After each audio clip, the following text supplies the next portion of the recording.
حضرت مولا علی رضی اللہ تعالی عنہ فرماتے ہیں کہ ہم حضور علیہ الصلوۃ والسلام کی بارگاہ میں حضرت مسجد نبوی شریف کے اندر تو اتنی دیر کے اندر حضرت مصعب بن عمیر رضی اللہ تعالی عنہ تشریف لے کر ہے، تو آپ کی حالت یہ تھی کہ آپ کے جسم کے اوپر قمیض نہیں تھی، صرف تہ بند باندھا ہوا تھا، تہ بند باندھا ہوا تھا، اور تہ بند بھی ایسا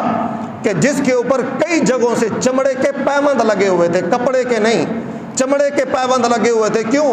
کہ کپڑا ان کو ملا نہیں کہ جس کو لے کر وہ اپنے تہ بند کے اوپر پیبند لگاتے، تو جو چمڑے کے ٹکڑے ملے انہی کے ساتھ اپنا تہ بند اس کو سی لیا، پیبند لگا لیے۔ حضرت مصعب بن عمیر، جب رسول اللہ صلی اللہ تعالی علیہ وسلم نے حضرت مصعب بن عمیر کی یہ حالت دیکھی تو آپ کی آنکھوں سے چشمان مبارک سے آنسو آ گئے،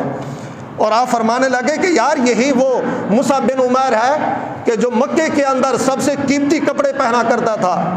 سب سے قیمتی کپڑے پہنا کرتا تھا، سب سے قیمتی خوشبو استعمال کیا کرتا تھا۔ آج اللہ رسول کی محبت کے اندر یہاں پہنچا ہے کہ آج اس کے جسم کے اوپر پورے کپڑے بھی نہیں ہیں، صرف تہ بند باندھا ہوا تھا، وہ بھی جو ہے نا کئی جگہوں سے اس کو پیبند لگے ہوئے ہیں۔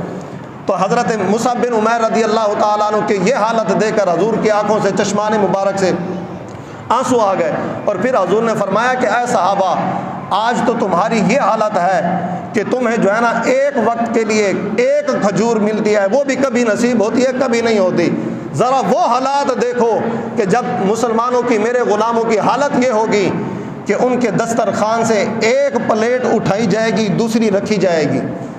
کہ مطلب کھانوں کی فراوانیاں ہوں گی، کھانے کے لیے بے شمار چیزیں ہوں گی۔ فرمایا کہ اس وقت کو یاد کرو کہ جب تم صبح کو سوٹ اور پہنو گے، شام کو سوٹ اور پہنو گے۔ ذرا حضور کا یہ فرمان دیکھو، اور پھر آج ہم جو ہے نا غربت کا رونا روتے ہیں، اور پھر ہم اپنے گھروں کی طرف دیکھیں، جب ہم صبح کام کاج کے لیے جاتے ہیں، دفتر کے لیے جاتے ہیں تو کپڑے اور پہن کے جاتے ہیں، جب گھر میں آتے ہیں تو کپڑے اور پہنتے ہیں، جب ہم دسترخوان پر بیٹھتے ہیں کہ جس دن ہمارے کھانے کے اندر صرف ایک ڈش ہو